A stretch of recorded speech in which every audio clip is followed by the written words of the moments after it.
दोस्तों नमस्कार। इस बुककास्ट में आपका स्वागत है। मैं दीपेंद्र चौबे। आज हम बात करने जा रहे हैं इंडो रशियन एजुकेशन समिट 2024 जो रशियन हाउस न्यू दिल्ली में चल रहा है। इसमें कई 60 प्लस कॉलेजेस पार्टिसिपेट्स किए हैं। 20 प्लस कॉलेजेस के रेक्टर इसमें पार्टिसिपेट्स किए हैं। रशियन एम्बेसडर टू इंडिया इसको चेयर कर रहे हैं। साथ में इसके जो गेस्ट हैं, जो स्पेशल गेस्ट हैं वो एनएमसी के सेक्रेटरी हैं, डॉक्टर बी श्रीनिवास के बारे में आपको थोड़ा सा और बता दूं। सिर्फ आप इतना ही जानते होंगे कि doctor B Srinivas secretary NMC के हैं। इसके पहले वो फॉर्मर एडिशनल डायरेक्टर जनरल हुआ करते थे, medical education directorate general of health services जो मिनिस्ट्री ऑफ हेल्थ के अंदर में काम करता है। इनकी बहुत अच्छी पकड़ है मेडिकल एजुकेशन सिस्टम में, मेडिकल एजुकेशन के क्वालिटी कंट्रोल पे। और उन्होंने आज इंडो रशियन एजुकेशन समिट में जो अपना स्टेटमेंट दिया है वो काफी फ्रूटफुल है उन बच्चों के लिए या उन पेरेंट्स के लिए जो बच्चे रशिया में पढ़ाई कर रहे हैं या जो बच्चे रशिया में पढ़ाई करने के लिए प्लान कर रहे हैं। पहले मैं इनको सुन लेता हूं, इनके जो भी स्टेटमेंट है, जो भी स्पीच रहा है इंडो रशियन समिट में, फिर आगे हम लोग बातचीत करते हैं कि इसका मतलब क्या क्या हो सकता है। Good evening, Dr. Saab, and good evening all the delegates here. Only 4 minutes. Yes, please, sure. I am Dr. Srinivas. I am Secretary National Medical Commission, and I represent the APEX body for the medical education regulation for the whole country. And as you know that our country, many of the doctors who are here, want to be doctors are medical students. One of the most important destination happens to be Russia. Recently was also Ukraine, but since that Ukraine issue has come, most of the doctors are going, students are going to Russia. And we as an APEX regulator want to maintain the quality of medical education that is there in our country. And right now, India is the largest producer of the doctors in the whole world. We have approximately 110,000 medical students, MBBS students that are being produced every year. We have 700 medical colleges. And the main job of the National Medical Commission, which was earlier known as Medical Council of India, is to see to it that the quality of education that is being given to the students is top notch. The doctors that are coming out are well trained so that they'll be able to take care of the patients. And of course, Russia has a very good medical system. And if we have a good relationship with the medical systems of Russia, and we have a good understanding, MOU kind of agreements with the Russian universities, I think there'll be easier approachability for our students to go to Russia, and the Russian students also to come here and study in India. India leads in medical education, also in hospitals. We have large medical tourism that is going on in the country. Many of, and we give a very affordable kind of a medical treatment in our country. Many patients across the world, they come to us for the treatment. And India can become an apex export house for the candidates, for the students who go abroad. So this is we have in the NMC 4 boards that is there. In the 4 boards, we have a UG board, a PG board, MARB, which does the assessments part. And all the boards can sit together. And in fact, tomorrow, I think the ministers, honorable ministers are coming to visit the NMC. We'll show the NMC how the functioning takes place, how the students get into the system. We have an examination called NEET, which is mandatory for any student to become a doctor. Then we're planning to have a next exam. That is, it's like a licensing exam, which we want to plan to start from next year. So if this kind of a examination pattern and if the curriculums are matching with the Russian curriculum regulators as well, that will be easier for us to have easy access of the students. Now the main problem that the students right now are facing is that the students are going there and studying there. When they come back, they are not able to clear that FMG exam. So that is one of the main concerns that is there. And we would like to see how that can be improved, the results can be improved. I think one of the reasons why the FMG exams results are slightly poor is because the language of education maybe is slightly different. They are not able to cope up when they come here.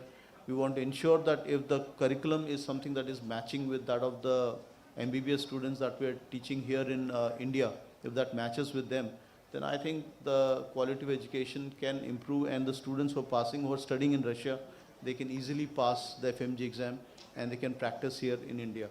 So we are having high hopes because Russia is one of the leading expertise for the medical field, and it will be a win-win situation for both the Indian students as well as the Russia, that we have a good tie-up. Also in the new education policy that the Honorable Prime Minister got recently, you can also open up franchises or medical colleges in India, and already we had 3 or 4 representations from one from Philippines, 2 from US has also come, and 1 from UK. They want to open up a medical college in India, and they are exploring how that can be, the campus can be built in India, and then the students can go back to their own parent countries, because we have a very good medical education system, and Russia also has a very good medical education system. And keeping in view that we have a very good friendship treaties between Russia and India from long period of time, I think this is high time that we can make this into a reality and make it some kind of an agreement, so that the movement of the candidates and the doctors takes place in a profitable manner. I think with this, I would like to conclude my speech. Thank you so much. उन्होंने 5-6 points का जिक्र किया। उन्होंने कहा कि India से जो maximum बच्चे जाते थे एमबीबीएस की स्टडी करने के लिए, वो यूक्रेन होता था, रशिया होता था। यूक्रेन रशियन वार की वजह से बच्चे अब नहीं जा रहे हैं, लेकिन अभी आज के डेट में सबसे, या पहले भी सबसे जो फेमस डेस्टिनेशन हुआ करता था इंडियन बच्चों के लिए, जो मेडिकल एजुकेशन के लिए बच्चे जाते थे अब्रॉड में, उसमें रशिया एक सब में से एक था। तो रशियन मेडिकल एजुकेशन सिस्टम के बारे में उन्होंने ये भी कहा कि मेडिकल एजुकेशन सिस्टम जो रशिया का है काफी रिच है, काफी प्रैक्टिकल है, काफी मॉडर्न है, और वो चाह रहे हैं कि जो बच्चे रशिया पढ़ाई करने जा रहे हैं तो रशिया से भी बच्चे इंडिया में आए। उन्होंने कहा कि अगर हम लोग रशियन मेडिकल एजुकेशन सिस्टम और इंडियन मेडिकल एजुकेशन सिस्टम के साथ अगर किसी तरीके एग्रीमेंट या एमओयू साइन करते हैं, तो इससे आने वाले समय में जो बच्चे वहां पढ़ाई करने जा रहे हैं या जो रशिया से बच्चे इंडिया में पढ़ाई करने आएंगे, उन दोनों के लिए एक बहुत सहज और सरल एक तरीका होगा, एक नया सिस्टम बनेगा जिसमें पेरेंट्स और बच्चों के किसी प्रकार की दिक्कत नहीं हो सकती है। डॉक्टर पी श्रीनिवासन जो सेक्रेटरी हैं, उन्होंने ये भी कहा कि जो नेशनल मेडिकल कमीशन है, ये एपेक्स बॉडी है जो पूरी इंडिया में मेडिकल एजुकेशन के क्वालिटी कंट्रोल से लेके और मेडिकल कॉलेजेस को, मेडिकल एजुकेशन को रेगुलेट करती है। आगे उन्होंने कहा कि इंडिया एक बहुत बड़ा लार्जेस्ट डॉक्टर प्रोड्यूसर कंट्री है। हमारे पास तकरीबन 1,10,000 मेडिकल के सीट्स हैं, 700 के आसपास मेडिकल कॉलेजेस हैं और बहुत बड़े बड़े ह्यूज हॉस्पिटल्स हैं। मेरे यहाँ पूरी दुनिया से मेडिकल के टूरिज्म भी हो रहे हैं। बहुत अच्छे खासे लोग बाहर से आ रहे हैं यहाँ ट्रीटमेंट के लिए, ट्रीटमेंट कराने इसलिए आ रहे हैं कि यहाँ का जो ट्रीटमेंट का कॉस्ट है अदर कंट्री से अगर कंपेयर करें तो काफी चिपेस्ट है। तो उनका कहना था कि जो भी बच्चे अगर मेडिकल के लिए जा रहे हैं पढ़ाई करने के लिए बाहर के देशों में, खास करके रशिया के बारे में उनका जिक्र था कि रशियन से भी बच्चा यहाँ पे आए, इसलिए कि हमारे पास इतना अच्छा इंफ्रास्ट्रक्चर है, इतने अच्छे अच्छे कॉलेजेस हैं, इतने अच्छे अच्छे हॉस्पिटल्स हैं।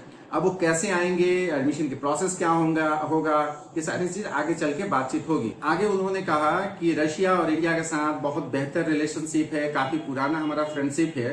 तो मैं चाहूंगा जिस तरीके के रशियन मेडिकल एजुकेशन सिस्टम इतना रीच और इतना स्ट्रांग है, उस पर हम लोग आगे चल के काम करें। उन्होंने ये सजेस्ट करते हुए, जो मैंने पहले आपको बता दिया कि हम लोग को किसी प्रकार का एग्रीमेंट और एमओयू साइन करना चाहिए, जिससे हम दोनों देशों के मेडिकल एजुकेशन में एक दूसरे के प्रति साथ मिलकर काम कर सके और एक दूसरे के कंधे से कंधे मिला के आगे बढ़ सके।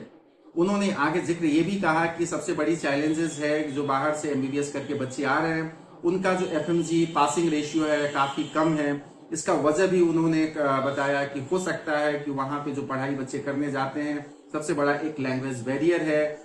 दूसरा उन्होंने बोला कि जो सिलेबस है वो मैक्सिमम सिलेबस मैच नहीं कर पाते हैं, तो ये भी एक बहुत बड़ा वजह है जिसके वजह से जो एमबीबीएस की पढ़ाई करके विदेश से बच्चे आते हैं, उनका एफएमजी लाइसेंस का जो एग्जाम है उसमें पासिंग रेशियो कम है। इसको भी अगर दूर कर लिया जाए, जो बैरियर है लैंग्वेजेस के या सिलेबस मैच नहीं हो रहा है, इनको अगर दूर कर लिया जाए तो हो सकता है आने वाले समय में जो नेक्स्ट इम्प्लीमेंट लाइसेंस के लिए होने जा रहा है उसमें बच्चों का परफॉर्मेंस बेहतर हो सकता है।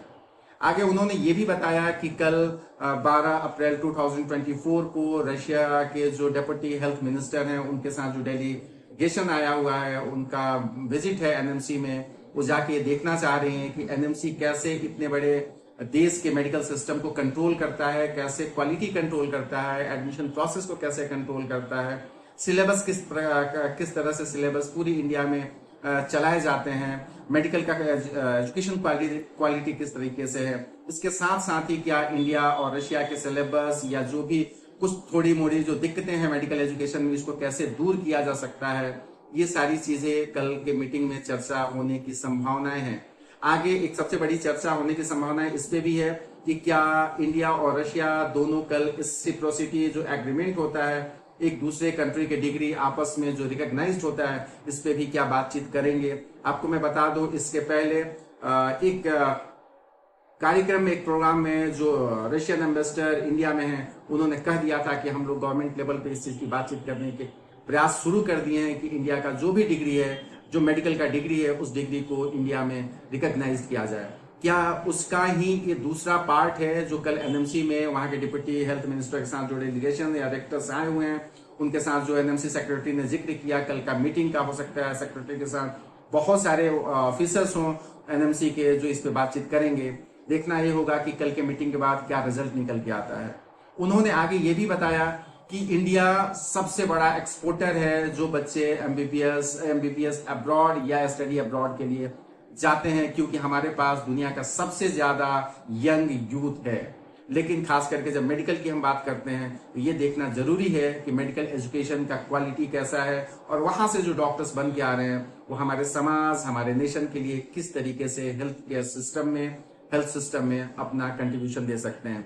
तो सब मिला के आपको ये बता दें कि जिस तरीके से NMC secretary doctor B Srinivas ने स्टेटमेंट दिया है इंडो रशियन एजुकेशन समिट में, ये कहीं ना कहीं आने वाले समय में एक दूर से दिखता हुआ एक किरण है, एक उम्मीद का किरण है कि आने वाले समय में जो रशिया से मेडिकल की पढ़ाई कर रहे हैं उनके ऊपर एक बहुत ही बेहतरीन तरीके से एनएमसी हो सकता है कि कुछ गाइडलाइन लाए या आगे और क्या क्या कर सकता है। क्योंकि 3 दिन का समिट है, 3 दिन में बहुत सारा कुछ होने वाला है, बहुत सारे अपडेट्स आने वाले हैं रशियन एजुकेशन सिस्टम के ऊपर, खास करके रशियन मेडिकल एजुकेशन सिस्टम के ऊपर। तो हमें ये देखना जरूरी है कि आगे क्या होता है। क्या रशियन एजुकेशन सिस्टम जिस तरीके से अभी चल रहा है, 6 ईयर इंटीग्रेटेड इंटर्नशिप, उसको एनएमसी वैलिडेट करेगी या नहीं करेगी, या फिर रशिया से भी कहेगी कि आप सेपरेट इंटर्नशिप की व्यवस्था कीजिए।